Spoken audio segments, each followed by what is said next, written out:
Hello दोस्तों, आप सभी का हमारे यूट्यूब चैनल फास्ट कैलकुलेशन में स्वागत है। तो इससे पहले के वीडियो में हमने क्वेश्चन नंबर 10 तक डिस्कस कर लिया था। आज के इस वीडियो में हम अपनी क्वेश्चन नंबर 11 को डिस्कस करेंगे। और चलिए बिना देरी किए हम अपने इस वीडियो को स्टार्ट करते हैं। क्वेश्चन नंबर 11 में क्या दिया गया है, गुणनखंड कीजिए। गुणनखंड करना है। इससे पहले के प्रीवियस क्वेश्चंस में भी हम गुणनखंड बहुत बार कर चुके हैं, तो बिल्कुल वैसे ही गुणनखंड करना है। केवल सर्व समीकाएं आपको नहीं इसमें पढ़नी पड़ेगी। तो कौन सी सर्व समीका होगी मैं आगे बताऊंगी आपको। तो अभी देखते हैं किसका गुणनखंड करना है। 27x³ plus y³ plus z³ minus 9xyz, इसका आपको गुणनखंड करना है, यानी गुणे के रूप में हमें इसे लिखना है। तो यहाँ पर एक नई सर्व समीका को यूज करेंगे और देखते हैं वो कौन सी सर्व समीका होगी।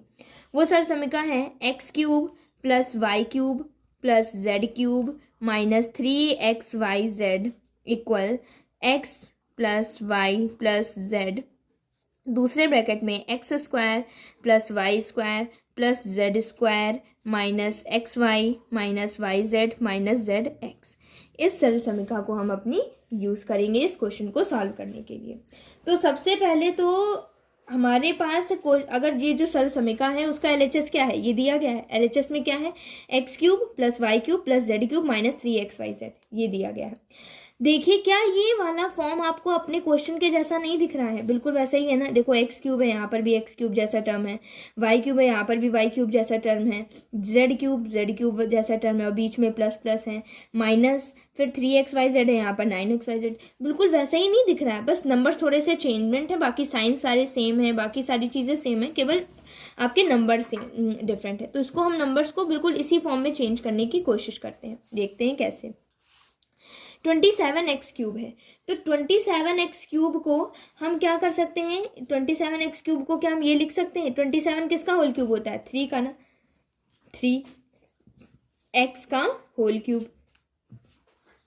y³ को क्या लिख सकते हैं, y का whole cube plus z³ minus 3xyz को हमें लिखना है। तो देखिए 3xyz के जैसे हम इसको क्या लिख सकते हैं, 3xyz है, 3 इंटू x की जगह x की वैल्यू क्या है हमारे पास, 3x है, तो 3x लिख देते हैं, इंटू y की जगह y की वैल्यू कितनी है, z है, y है तो y रख देते हैं, z की वैल्यू z ही है, बिल्कुल वैसे ही रख दिया। बिल्कुल वैसा ही टर्म आपको दिखाई दे रहा है कि नहीं दिखा। अब इसको हम अपने इस क्वेश्चन में इस फॉर्मूले में रख देते हैं, x plus y plus z। तो x की वैल्यू क्या है, 3x, तो 3x लिख दिया, प्लस y की जगह y ही है, z की जगह भी z है, लिख दिया।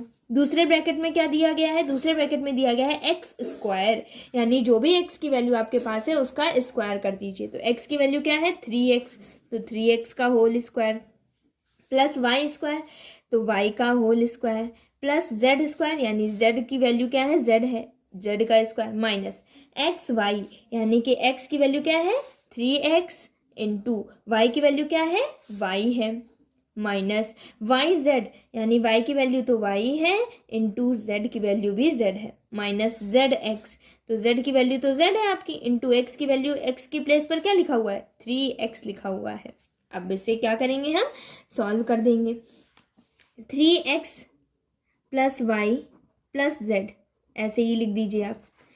3x का होल स्क्वायर क्या लिख सकते हैं इसको, 9x² plus y² plus z² minus 3x into y क्या हो जाएगी, 3xy minus y into z क्या हो जाएगा, yz। मल्टीप्लिकेशन में जितने भी अगर अलग अलग वेरिएबल्स है तो उनको बस अलग अलग वेरिएबल्स को एक साथ लिख देना होता है और कुछ नहीं करना होता है। जैसे y इंटू z है तो yz को एक साथ लिख दो, हो गया मल्टीप्लिकेशन। माइनस लगाओ, माइनस लगा दो, 3 और कोई नंबर था नहीं तो मतलब कोई नहीं है, मतलब 1 है, तो 3 इंटू 1 3 हो जाएगा, और z into x, x Z भी लिख सकते हो और जेड एक्स भी लिख सकते हो, कोई भी प्रॉब्लम इसमें नहीं है। ठीक है, यही अब देखिए यहाँ पर 2 ब्रैकेट्स बन गए और इन दोनों ब्रैकेट्स के बीच में कैसा साइन है, मल्टीप्लाई का साइन है, तो ये हमारा गुणनखंड इस क्वेश्चन का हो गया। यही हमारी इस क्वेश्चन का क्या हो जाएगा, सोल्यूशन हो जाएगा। ठीक है, चलिए अपने नेक्स्ट क्वेश्चन नंबर 12 को सॉल्व करते हैं। देखिए क्वेश्चन नंबर 12 में हमें क्या करना है, सत्यापित करना है, प्रूफ करना है आपको। क्या है question, x cube plus y cube plus z cube minus 3xyz equal 1/2 x plus y plus z और दूसरे ब्रैकेट में एक्स माइनस वाई का whole square plus y minus z का whole square plus z minus x का whole square, ये आपको दिया गया है। तो प्रूफ करने वाले क्वेश्चंस में हमें क्या करना होता है, या तो आप उसका एलएचएस ले लीजिए क्वेश्चन का और एलएचएस को सॉल्व करिए और आरएचएस को ले आइए, या फिर आप क्या करो, आरएचएस को उठाओ और आरएचएस को सॉल्व करो और एलएचएस को ले आओ। अभी एलएचएस आरएचएस बहुत कंफ्यूजन लग रहा होगा, अभी बताती हूँ मैं क्या। ये पूरा जो इस इक्वल, ये बीच में क्या लगा हुआ है, इक्वल लगा हुआ है। इक्वल के इस वाला, ये वाली जो साइड है इसको हम क्या बोलते हैं, एलएचएस। एलएचएस मतलब लेफ्ट हैंड साइड, ठीक है। और ये जो ये वाली साइड है ये क्या होती है हमारी, RHS यानी राइट हैंड साइड। अब मुझे क्या करना होता है, जब भी प्रूवमेंट का कोई क्वेश्चन है, सत्यापित कीजिए, सिद्ध कीजिए, हमेशा आपको एलएचएस को आरएचएस के बराबर लाना होता है। यानी कि अगर आप एलएचएस को सॉल्व कर सकते हैं तो एलएचएस को सॉल्व करिए और आरएचएस के बराबर लाइए, या फिर आप आरएचएस को सॉल्व करो, एलएचएस के बराबर ले आओ। दोनों को मतलब दोनों की वैल्यूज को हमें सेम लाना है, सिंपल यही है आपका, ठीक है। तो हम क्या करते हैं, आप एलएचएस को भी सॉल्व कर सकते हो, मैं यहाँ पर आरएचएस को सॉल्व करती हूँ और एलएचएस लाने की कोशिश करती हूँ। देखो कैसे लाएंगे, RHS पहले लिख लो। RHS की वैल्यू क्या दी गई है हमें, 1/2 x plus y plus z x minus y का whole square plus y minus z का whole square plus z minus x का होल स्क्वायर, ये आपकी आरएचएस की वैल्यू दी गई है। अब हम क्या करेंगे, 1/2 ऐसे ही लिख लो, x plus y plus z में कुछ भी हम नहीं कर सकते हैं, बिल्कुल ऐसे ही, जिसमें वो सोल्यूशन हो ही नहीं सकता हम क्या कर सकते हैं, उसको ऐसे ही लिख लो। एक्स माइनस वाई का होल स्क्वायर, मुझे इसको देखते ही एक फॉर्मूला याद आया, कौन सा, ए माइनस बी का होल स्क्वायर। हम पढ़ चुके हैं ना, क्या पढ़ा था, ए माइनस बी का whole square, a square plus b square minus 2ab। तो ए की वैल्यू क्या है यहाँ पर, एक्स, ये ए है और यहाँ पर छोटा सा लिख लो a b, a minus b का होल स्क्वायर हो गया। तो ए स्क्वायर, तो ए की वैल्यू क्या है, एक्स, तो यानी एक्स का whole square plus b square, यानी बी की वैल्यू क्या है, वाई, वाई का whole square minus 2ab, 2 into a की जगह एक्स इंटू बी की जगह वाई। कोई दिक्कत इसमें हुई, बहुत इजी था ये तो। अब इसके बाद हम क्या करते हैं, प्लस लगाया है, प्लस लगा लिया, y माइनस जेड का होल स्क्वायर, यहाँ पर भी कौन सा फॉर्मूला लग जाएगा, a माइनस बी का होल स्क्वायर। यहाँ पर a की वैल्यू क्या है, यहाँ पर a की वैल्यू y है और b की वैल्यू क्या है, z है। तो यहाँ पर भी सेम फॉर्मूला, a स्क्वायर मतलब y का whole square plus z square, ये सॉरी b स्क्वायर, तो b की वैल्यू क्या है यहाँ पर, z है, तो z का whole square minus 2 into a की वैल्यू y इंटू बी यानी z। फिर उसके बाद इसको और सॉल्व करिए, प्लस, अब ये तो सॉल्व हो गया, y माइनस जेड का होल स्क्वायर हमने लिख दिया। अब z माइनस एक्स का होल स्क्वायर, फिर से a माइनस बी का फॉर्मूला लग जाएगा। a की वैल्यू क्या है, z, b की वैल्यू क्या है हमारी, x, तो a स्क्वायर यानी z का whole square plus b square, b मतलब x का whole square minus 2ab, 2 into z into x. ये हमारे इस क्वेश्चन में इतना सॉल्व हमने कर लिया। अब आगे बढ़ते हैं तो क्या दिया गया है, 1/2 x plus y plus z, x का square x square plus y का square y square minus 2 into x into y, 2xy हो जाएगा।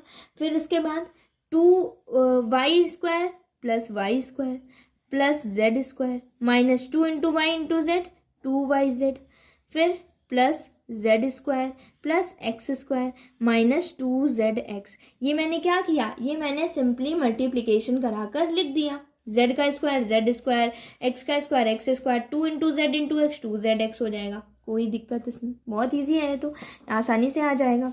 अब आगे बढ़ते हैं, आगे क्या है, 1/2 x plus y plus z, x square, और कहीं एक्स स्क्वायर है, ढूंढिए जल्दी से, कहीं और एक्स स्क्वायर आपका दिया गया है, हाँ जी बिल्कुल दिया गया है, एक ही है, एक ही है। तो x square plus x square, 1x square plus 1x square 2x square हो जाएगा, लिख दीजिए 2x square. Y square plus y square क्या हो जाएगा, 2y स्क्वायर।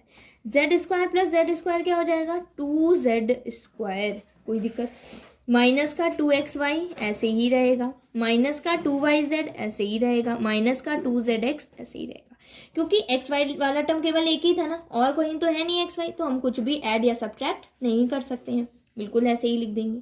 अब इसके आगे का हम सोल्यूशन देखते हैं क्या होगा। हाँ, अब इसके आगे क्या देखेंगे। अब देखिए इस सब में से क्या कॉमन आ रहा है। कॉमन मतलब जो वो नंबर कॉमन लिया जाता है या वो नंबर कॉमन होता है जो कि हर एक पद में होता है, हर एक टर्म में होता है। देखिए एक्स स्क्वायर के साथ भी 2 है, वाई स्क्वायर के साथ भी 2 है, जेड स्क्वायर के साथ भी 2 है, एक्स वाई के साथ भी 2 है, वाई जेड के साथ भी 2 है, जेड एक्स के साथ भी 2 है। 2 जो है वो हर एक टर्म में है कि नहीं, तो हम क्या ले लेंगे, कॉमन ले लेंगे। 1/2 into x plus y plus z into 2 common बाहर निकाल दीजिए इस ब्रैकेट से, तो 2 बाहर आ जाएगा। क्या बचेगा, बचेगा आपका x square plus y square, 2 तो बाहर आ गया ना, जेड स्क्वायर में भी 2 बाहर, केवल जेड स्क्वायर, 2 बाहर हो गया, एक्स वाई 2 बाहर, वाई जेड ये भी 2 बाहर, जेड एक्स बचा या नहीं बचा। अब देखिए सारे मल्टीप्लिकेशन में दिए गए कि नहीं दिए गए, एक 2 अंश में एक 2 हर में, तो कैंसिल कर दो, ऊपर नीचे कैंसिल हो जाता है ना, एक अगर कोई भी नंबर अंश में है और दूसरा नंबर हर में है तो वो कैंसिल आउट हो जाते हैं, तो हमने कैंसिल कर दिया। क्या बचा आपके पास, आपके पास बचा x plus y plus z, x square plus y square plus z square minus x y minus y z minus z x, यही तो बचा। अच्छा ये बताइए किसका फॉर्मूला होता था, बिल्कुल फॉर्मूले के जैसा दिख रहा है कि नहीं दिख रहा है, तो ये बताइए किसका फॉर्मूला होता था। ये फॉर्मूला आपका अभी हम पीछे पढ़ के आए हुए हैं, ये फॉर्मूला होता है x cube plus y cube plus z cube minus 3x y z, यही तो होता था। और अगर आप देखें अपने क्वेश्चन में, यही हमारा क्या है, LHS भी है, ये हमारा क्या है, LHS है। हमने RHS को उठाया था, RHS को सॉल्व किया और हमें LHS मिल गया। इसका मतलब क्या है कि LHS बराबर क्या है, RHS है कि नहीं है, यही हमको प्रूव करना था। क्योंकि जब भी हम कुछ भी प्रूव करते हैं तो हमेशा हमें LHS की वैल्यू को अपने RHS की वैल्यू के इक्वल लानी होती है, जो कि हमने इस क्वेश्चन में ले आए हैं। यही हमारे इस क्वेश्चन का क्या हो जाएगा, सोल्यूशन हो जाएगा। अगर आपको ये वीडियो हेल्पफुल लगी हो तो आप हमारे चैनल को लाइक करें, शेयर करें और सब्सक्राइब करें, और बेल आइकन दबाना ना भूलें, ताकि आगे आने वाले सारे नोटिफिकेशन सबसे पहले आप तक पहुंच सकें। Thank you.